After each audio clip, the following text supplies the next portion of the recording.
Los bonobos representan la inteligencia emocional, los chimpancés la inteligencia tecnológica. Isabel Benque.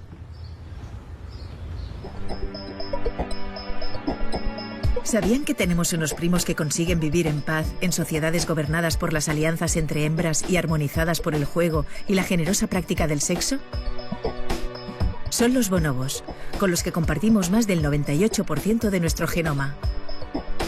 Eduardo Punset ultima su recuperación de fractura de tibia y peroné y charla por videoconferencia con la primatóloga Isabel Benque, que nos introduce en las vidas de los bonobos. Descubramos qué pueden enseñarnos sobre nuestra propia naturaleza. Isabel, has pasado casi toda tu vida con los bonobos. Y los bonobos son, con los chimpancés, los únicos que prácticamente tienen el mismo genoma que nosotros. Una de las cosas que nos vas a explicar en este programa es por qué los chimpancés son tan agresivos y los bonobos son tan cariñosos. ¿Por qué unos y otros son tan distintos? ¿De dónde vienen los bonobos?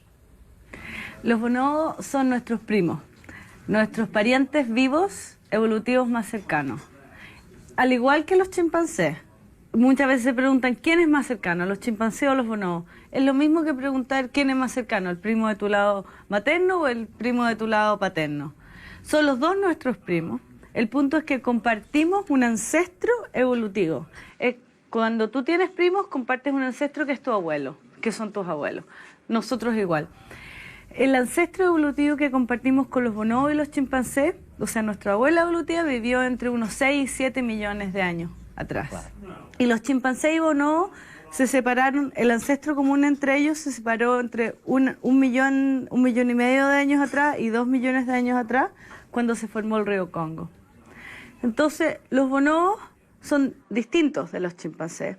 Los bonobos tienen una sociedad muy pacífica, donde hay relaciones y vínculos fuertes entre miembros adultos, juveniles, infantes y machos y hembras. Entonces yo he visto ejemplos de compasión en cualquiera de estas combinaciones. Son nuestros primos. Orangutanes, gorilas, chimpancés y bonobos. ¿Y eso qué significa?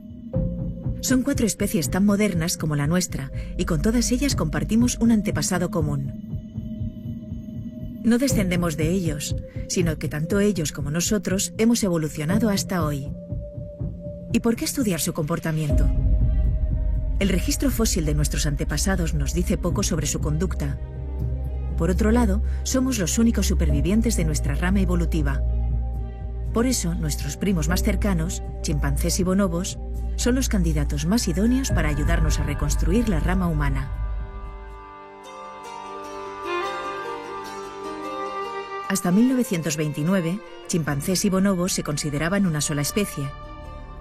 Su aspecto físico es tan parecido que nadie se detuvo a observar las grandes diferencias de comportamiento. En realidad, se diría que vienen de mundos distintos. Veamos las características que distinguen a nuestros dos primos e intentemos descubrir rasgos comunes provenientes de la tatarabuela que compartimos. Jerarquías. En los grupos de chimpancés son mucho más rígidas y verticales. En los bonobos son más fluidas y cambiantes. Coaliciones. Los chimpancés se organizan en torno a las coaliciones entre machos, mientras que los bonobos se rigen por alianzas entre hembras. Es un matriarcado. La caza. Amantes de la carne, los chimpancés son sofisticados cazadores. Los bonobos son en general más vegetarianos y no dependen de la carne ni de la caza para sobrevivir.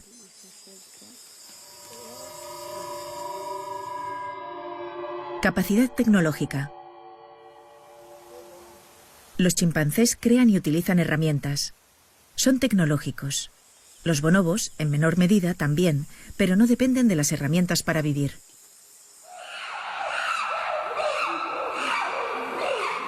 Agresividad. La xenofobia es marca de los chimpancés, hasta el punto de matar a adultos o infantes de grupos vecinos. Los bonobos son pacíficos incluso entre grupos.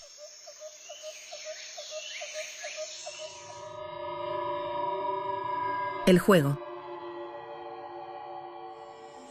Es un elemento de unión entre todos los miembros del grupo de bonobos. Los chimpancés solo lo usan en la infancia. El sexo.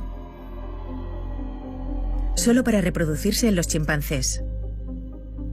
Mientras los bonobos lo practican en múltiples contextos, sobre todo para prevenir conflictos y hacer las paces.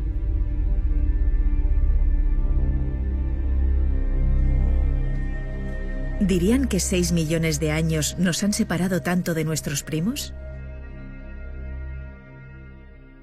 ¿Y de dónde vienen entonces estas diferencias entre chimpancés y bonobos? ¿Han vivido en ambientes diferentes, en estirpes variables, con restricciones distintas en cuanto a nutrición? ¿Qué es lo que les ha hecho distintos? ¿Cómo se generaron las diferencias entre chimpancé y bonobo? Es una de las grandes preguntas que tenemos hoy. No tenemos la respuesta definitiva, pero hay dos áreas que son fundamentales para empezar a dilucidar este misterio. Uno es los recursos, la ecología. En general, los bonobos parecieran vivir en bosques que son mucho más ricos en recursos, tienen mucha fruta.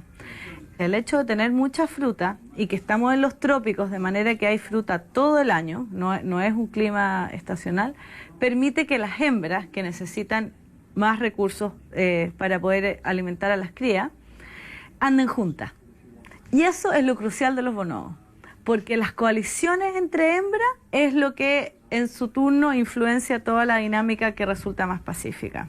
Hay recursos que permiten que hembras no estén emparentadas hagan coaliciones porque en el fondo quieren prevenir, les interesa prevenir el infanticidio. Eso es uno, entonces, la ecología. Pero dos, y obviamente está muy ligado, es que estamos hablando de especies altamente inteligentes, sociales, que tienen tradiciones culturales.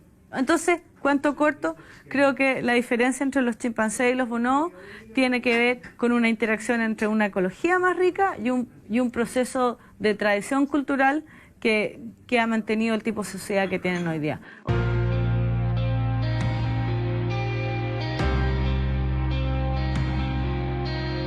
¿Cuál es la naturaleza del ser humano? ¿Compasiva? ¿Empática? ¿Altruista? ¿Pacífica? ¿Violenta? ¿Egoísta? ¿Cruel? ¿Arrogante? ¿Qué somos en realidad? ¿Desde dónde observar la esencia de la especie humana?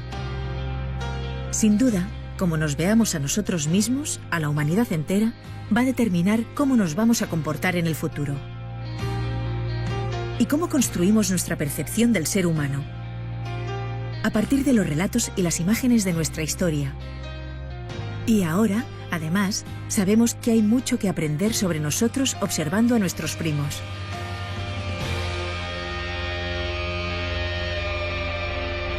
Tras más de 50 años de estudio de su comportamiento, los chimpancés nos han ayudado a construir una imagen de nuestra naturaleza agresiva, con dominancias, fuertes jerarquías, guerras y tecnología. Ahora nos es fácil observarlos y encontrar las similitudes con nuestra especie. Pero hagan un ejercicio. Pregúntense, ¿y si los bonobos se hubieran descubierto antes que los chimpancés y llevásemos 50 años estudiándolos con profundidad? ¿Qué relato de nuestros orígenes tendríamos? Muy probablemente nos veríamos como parte de una familia que da importancia a las relaciones filiales, a la cohesión entre grupos, al pacifismo, al rol de la creatividad, del juego, del sexo. Proteger y estudiar a los grandes simios no es solo cosa de los primatólogos. Es la vía que tenemos de saber hacia dónde vamos y cómo nos relacionaremos en el futuro.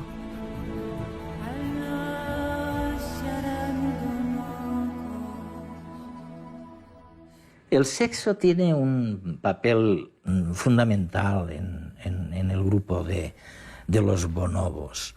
Más allá me refiero de su función estrictamente reproductora. Frans de Waal, que hemos tenido la suerte de entrevistar en redes, habla del modo que tienen los primates de resolver sus conflictos. Y dice él textualmente que los unos resuelven los problemas del sexo con poder y que los otros resuelven los problemas de poder, es el caso de los bonobos, con sexo. Sí, es así. La manera de resumirlo de Frans de Waal es fantástica. El sexo cumple muchas funciones en la sociedad de los bonobos y es muy importante. Es como darse la mano. Es parte del lenguaje social del día a día. Sirve, por ejemplo, para prevenir conflictos, para solucionar conflictos, para hacer las paces, como elemento de exploración social dentro y fuera del juego. Hay sexo que es en un contexto de alto estrés, hay sexo que es en contexto mucho más relajado, dentro de lo que podríamos entender como ocio. Te doy un ejemplo. Están viajando los bonobos y llegan a un árbol donde hay mucha fruta, y esta fruta es como llegar a un lugar donde hayan trufas, algo altamente deseado. Entonces, ¿cómo se va a ordenar eso? ¿Quién come primero? ¿Quién come dónde? Entonces, esta situación de tensión se resuelve mediante los primeros 5 minutos, por ejemplo, hay mucho sexo. Y es sexo promiscuo y rápido. Y queda claro que no es un sexo que no hay ninguna connotación sensual ni de largo, hay una tensión fuerte. Luego de esa interacción, seguramente tienes todo tipo de consecuencias, como por ejemplo se producen endorfinas, hay más calma, se establecen las jerarquías relativas y luego todos se pueden asentar a comer. Si tú piensas, hay un símil humano, que las bromas a veces cumplen una función similar en un cierto contexto. Es verdad. Las bromas en ese sentido son parecidas al juego de los bonobos porque son rápidas, son promiscuas, ¿ya? Son para todo y son al principio de una interacción. Luego las bromas generan risa, la risa genera endorfina, además nos conocemos a través de esa interacción y nos podemos sentar a comer. Hace muchos años, en redes, conversaba con una famosa actriz que se negaba a admitir que ella descendía del mono. No me atreví a decirle que en realidad descendíamos de una primitiva y arcaica bacteria que vivió hace casi 4.000 millones de años.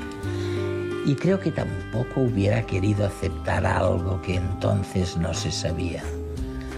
Es decir, que los humanos compartimos el 98% de nuestro genoma con chimpancés y bonobos, nuestros primos más cercanos y los descendientes directos, al igual que nosotros, de aquel mono que vivió hace 6 millones de años en los frondosos bosques africanos.